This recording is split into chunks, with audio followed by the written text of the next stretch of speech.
मालिक शनि, लोहा इस्पात खनिज के कारक शनि, कलयुग के देवता कहे जा रहे हैं शनि। और शनि आप धनु राशि वालों के जीवन में कुमार अवस्था में आ चुके हैं।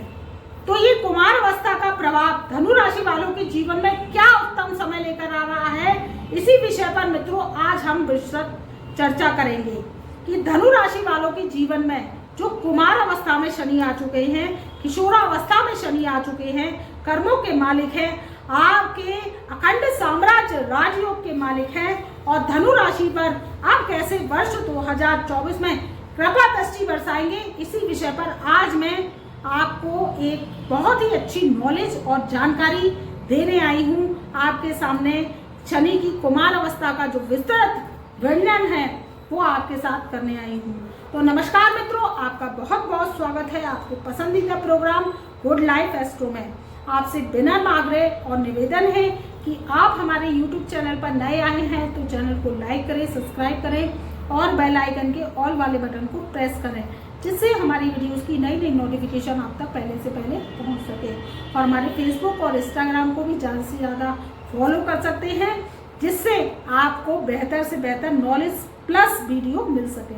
तो मित्रों बात कर रहे हैं कि जो शनि है वो क्या है, कर्मों के मालिक है। आपके जो कर्म हैं, चाहे कर्म आपके वर्तमान के हैं या आपके आने वाले कर्म हैं, उसकी जो निगाह नजर रखते हैं वो रखते हैं शनिदेव। शनिदेव का कलयुग में बोलबाला है और शनिदेव क्या करते हैं कि कलयुग के मालिक हैं। देखिए पहले का युग था तो वो क्या था, 4 युग होते हैं।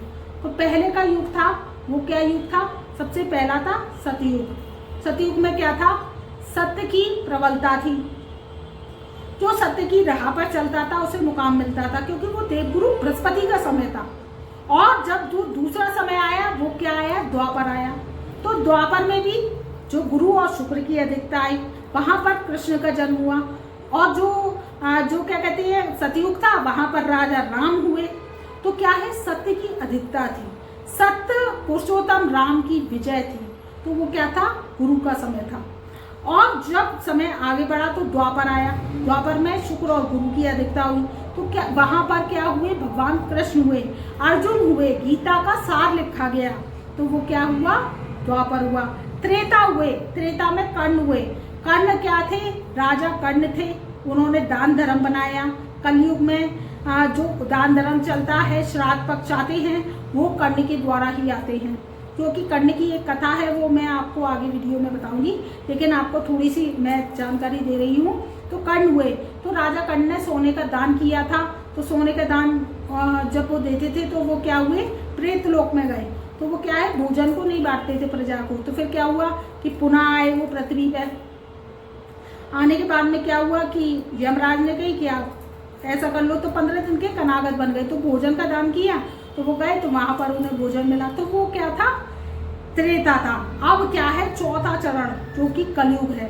कलयुग में राहु केतु शनि का बोलबाला है। प्रबलता के साथ ये अखंड शासन करते हैं और कर्मों के मालिक हैं। वो कर्म देखते हैं, कर्म लिखते हैं। भले ही आप ज्योतिष को माने या नहीं माने, ज्योतिष से जुड़े नहीं जुड़े, लेकिन आपकी कर्मों का जो लेखा जोखा है काली कलम और काली किताब से लिखते हैं शनि। और जब शनि प्रसन्न हो जाते हैं तो क्या करते हैं, आपको धनवान बना देते हैं। शनि कभी देते हैं तो क्या करते हैं, बहुत अथाह दौलत देते हैं, और कभी नहीं लेते। राहु का ये होता है कि देता है तो छीन भी लेता है। आप अगर गलत कर्म करते हैं, गलत किसी का पैसा छीन लेते हैं या किसी की प्रॉपर्टी ले लेते हैं, हथियार लेते हैं या उस पर कब्जा कर लेते हैं, तो वो क्या है, राहु बुरा मानता है। एकदम तो आपको दिलवा देगा, लेकिन आपका क्या होगा कि आप देखिए कि बहुत सा आदमी ने, किसी ने, व्यक्ति ने किसी की प्रॉपर्टी ली है, किसी की हाय ली है, किसी की बदुआ ली है, तो कुछ समय तक तो वो ठीक लगा, लेकिन उसके बाद क्या हुआ, उसका घर का दिक्कत हो गई, विनाश हो गया, उसके बच्चे परेशान हो गए, उसके घर में दिक्कतें हो गई। वो क्या है, रुपये पैसे की किल्लत आ गई, वो राहु ने दिया और फिर छीन लिया वापस। तो वो क्या है, एक गलत साइन है। तो क्या है, कलयुग का चरण है। कलयुग के जो लास्ट चरण है वो चल रहे हैं। शनि राहु केतु का इसमें बोलबाला है। तो धनु राशि वालों के जीवन में अब जो शनि है, आज हम बात कर रहे थे कि जो शनि है वो कुमार अवस्था में आ चुके हैं, कुमार अवस्था में, किशोर अवस्था में आ चुके हैं, शनि मार्गी अवस्था में चल रहे हैं और पॉजिटिव साइन लेकर चल रहे हैं। तो इनकी 3 जो दृष्टियां हैं वो कैसे लाभ देंगी? देखिए, तीसरी दृष्टि जो है वो आपके पंचम भाव पे पड़ेगी, देवगुरु बृहस्पति पर। तो क्या है, देवगुरु बृहस्पति पर जब ये दृष्टि पड़ेगी तो पंचम भाव क्या है? पंचम भाव आपके लव का है, शिक्षा का है, संतान का है, बौद्धिक क्षमता का है और आपकी जो नई नई आइडियाज एक्टिविटी है उसका है। तो आपकी क्या है कि इस पर शनिदेव की तीसरी दृष्टि पड़ रही है, तो ये पॉजिटिव साइन को लेकर आएगी। आप अगर कोई टेक्नोलॉजी से संबंधित काम कर रहे हैं या कोई मीडिया से संबंधित काम कर रहे हैं या विदेश जाकर काम करना चाहते हैं, तो इसमें आपको जो कुमार अवस्था में शनि मार्गी चल रहे हैं और मार्गी अवस्था की जो दृष्टि है वो क्या करेगी? पॉजिटिव साइन देगी। वहीं इनकी समसप्तक दृष्टि आपके भाग्य स्थान पर पड़ेगी, तो भाग्य में एकदम से बूस्ट लाएगी। वर्ष 2024 में शनि की जो मार्गी जो दृष्टियां हैं आपके जीवन को तरक्की लेकर आएगी, भाग्य में बूस्ट करेगी, उजागर करेगी, कर्मों को लाभ देगी। और वहां पर एक घर आगे केतु देव बैठे हैं, तो क्या करेंगे? केतु देव के द्वारा आपके जो व्यवसाय में तरक्की है, नौकरी है, और जो दशम भाव में केतु है वो आपके जो धन के मार्ग हैं उन्हें प्रशस्त करेगा। वहीं इनकी जो 10वीं जो दृष्टि है वो कहाँ पर पड़ेगी? 12वें घर पर, 12th हाउस पर।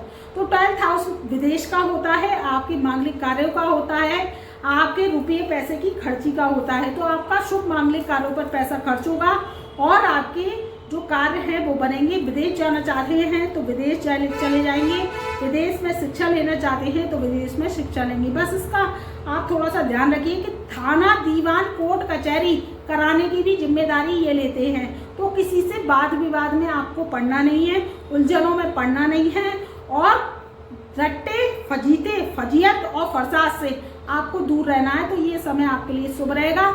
इनकी जो दृष्टियां हैं आपके लाभ ही लाभ देकर जाएंगी। तो कोई समस्या आ रही है तो व्हाट्सएप के माध्यम से हमसे जुड़ सकते हैं, अपनी समस्या का समाधान करा सकते हैं। तब तक के लिए मेरा प्यार भरा नमस्कार।